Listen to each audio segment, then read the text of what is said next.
Hey guys, thanks for joining me back here on the Roomy Alliance. I just wanted to take time here this day to go through and look at what the Chinese players are actually saying about Gujian Online, or as we're calling it here, Swords of Legends Online. I'm over here on 1713, or 17173, sorry, which I think is a pretty big game site that people go to in China. On here, it's rated 41. And then, if you're wondering, Shadowbringers, not Shadowbringers, right now is 27th. And then World of Warcraft is down here at 67th. And this is, in fact, after 9.2 content released for World of Warcraft. But just before I go into the reviews, they had an article that you could read on here on 173 yourself if you wanted to. 7 reasons why the game is worth playing. No Krypton, no liver. No idea what that was supposed to translate. It basically says that the game promises never to sell items that will affect balance. So there's no pay to win, and they've promised that they will never put pay to win into their game. You'll probably find yourself on the Steam forums, which everybody and their grandma will be telling you that this game will be pay to win in America and Europe. I have no idea why they would ever say that. It's the developer's choice, and they have allegedly here said that they won't ever do that. On Open Shanxia World, which is Shanxia's high fantasy, Chinese high fantasy, if you're into that kind of thing. This is maybe the only online game like that right now that you get to play. Probably the biggest of this genre, at least. There's 9 different classes. We're going to have 6 at our release. It has a bunch of different things to do. PvE, PvP, and leisure stuff. You get a flying mount at literally level 3. This is about housing. That probably translates to something about housing. Yeah, I mean, it's all supposed to be in Chinese, obviously, right? And this free face pinch is on their actual website. If you go to their website, somewhere buried in all of this stuff is this face archive where people have made characters to look a specific way, and you can get a code and then put it in when you're making a character, and your character will look like that. I mean, if you come over here also, you can look at some of the content that is coming out or is already out, and some seasonal activities like the May Day and things that you could go and enjoy. But reviews. The hottest reviews, I think these are all from before the game even released. I hope it won't let everybody down. They had this test. Look forward to the game. This guy says it's not black or blowing. Game is dead. Let's play something else. Somebody tells him that he's propagating against the water with a deer head portrait. Stuff that just makes tons of sense. Something about his guild and that he wants to be server first. Speed into the car. Spicy chicken game topped with 50 fools. Beautiful. It's like poetry. Optimized fried. Point your face. Man, comments are a goldmine. The game hasn't come out yet. I don't know what to do. Looks good. Contempt for so-called free games. Hey, this guy sounds like everybody on the forums right now. Alright, let's look at recent. It needs a good liver. Anybody else playing? Been playing for a long time. Very good game. Really national style. It must be a very Chinese style game that you can't really get very often. Picture's true. You'll get tired if you play the game. It's a Chinese game. Very first class. Conscientious before. Is he not anymore? Conscientious conscience. Content is not outstanding. Halfway through. Made its own style. Very technical feeling game. It's okay, focuses on PvE, and it doesn't have gold or liver. I imagine this liver stuff that comes up is something to do with pay to win stuff. A pension game, yeah. It's good everywhere, but it's not fun. Not fun. Being conscious, but not fun. Featured battlefields, blah blah blah. What a long. The TLDR, man. Dream Cologne. New expansion piece comes. Is this game fun? Everything is good, just not fun.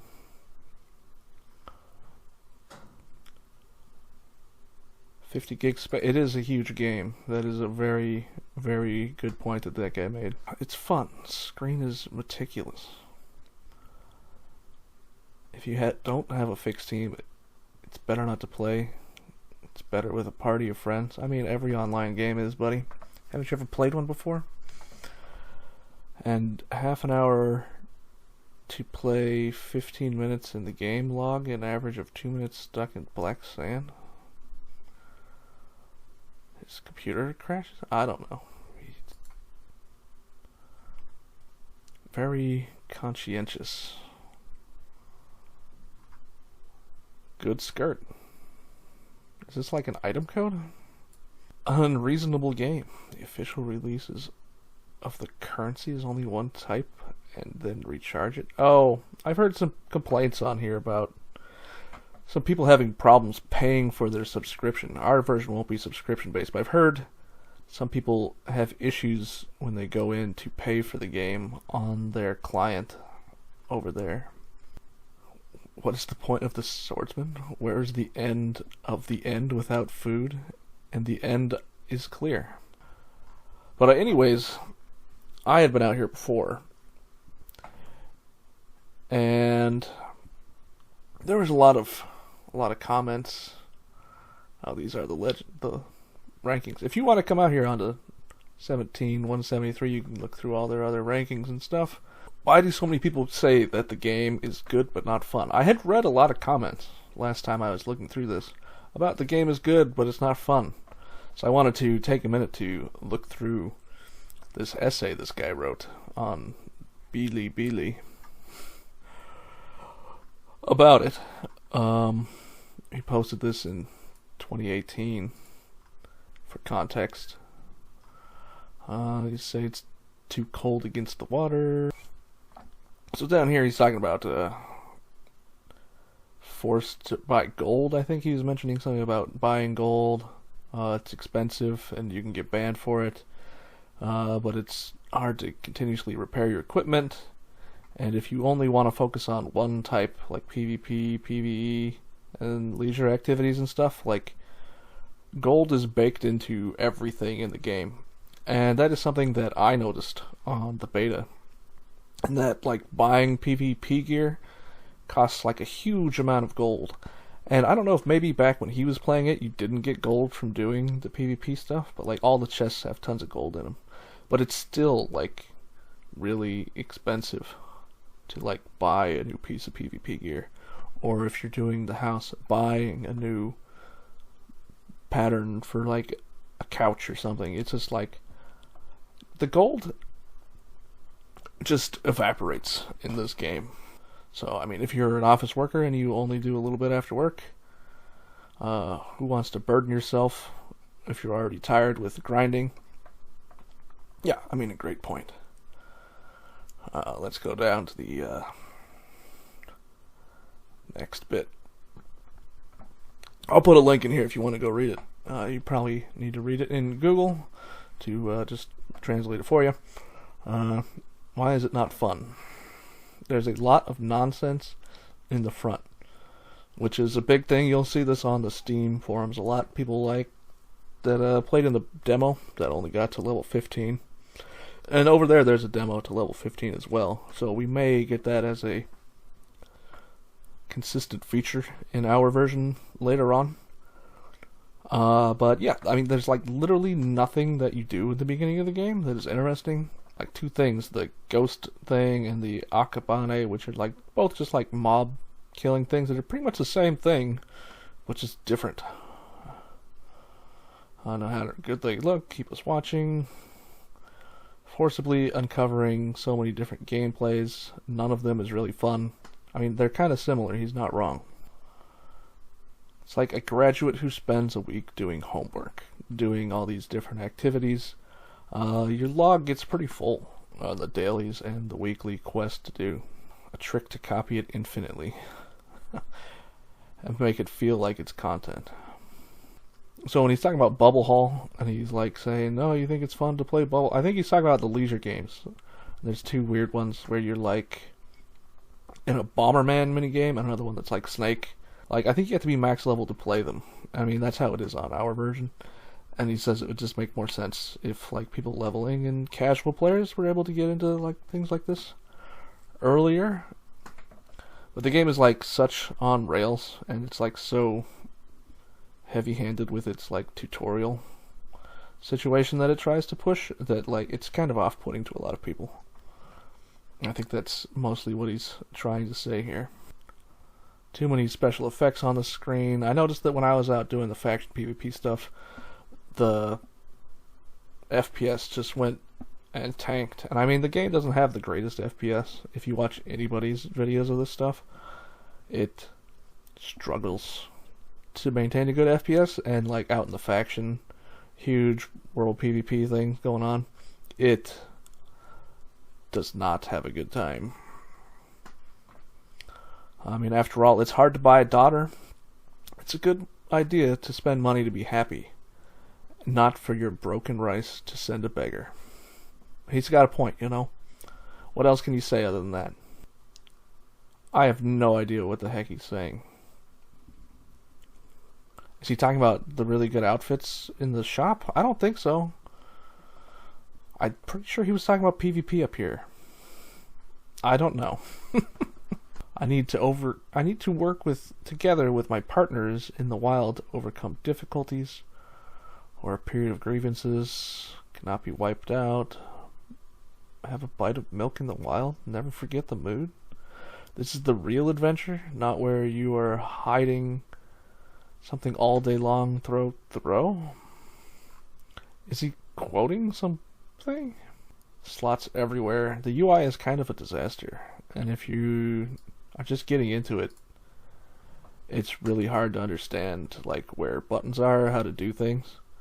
And people that have even played it were like having trouble figuring out how to do things, and it's like, oh, I have all these items that level up my dungeon companions, and I don't know how to use them, and it's like, well, you gotta go to this button, click to that button, and then you go to this other window, and then you hit that feed button, and then you max it out so you can get all those out of your inventory. It is kind of a hot mess in that regard. Content that allows us to play many times, even if you only made a real world today. He surpassed the Bubble Hall, bring this gameplay to a new level, then no one will play it again.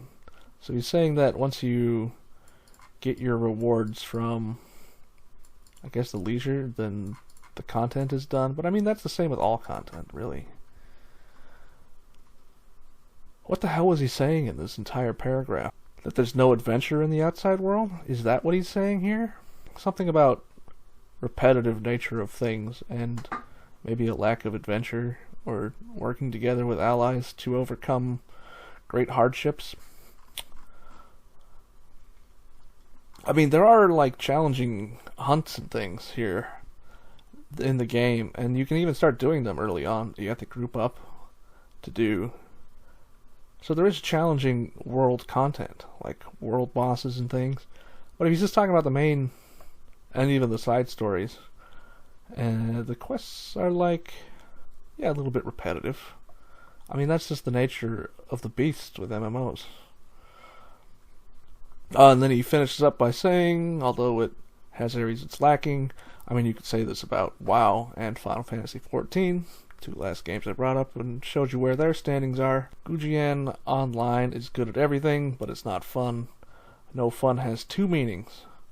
One is that it is really boring, and the other is that it can be fun, but it's not easy for you to play well. It's obviously the second one is actually what he wanted to say. He says that Gujian Online loving you is really not easy. I think that got translated fairly well from some of the gibberish that Google decided to give me. I'm pretty sure when I read this, it said something about how he's addicted to the game and he'll still continue playing it. Maybe that's buried in this somewhere. But yeah, that's what I wanted to go over. Just a little bit of some of the stuff I saw about the game. If you want to, make sure you can come over here and check out 17173, their actual website. Yeah, make sure you hit the like button down below and the subscribe button as well. It really helps me out.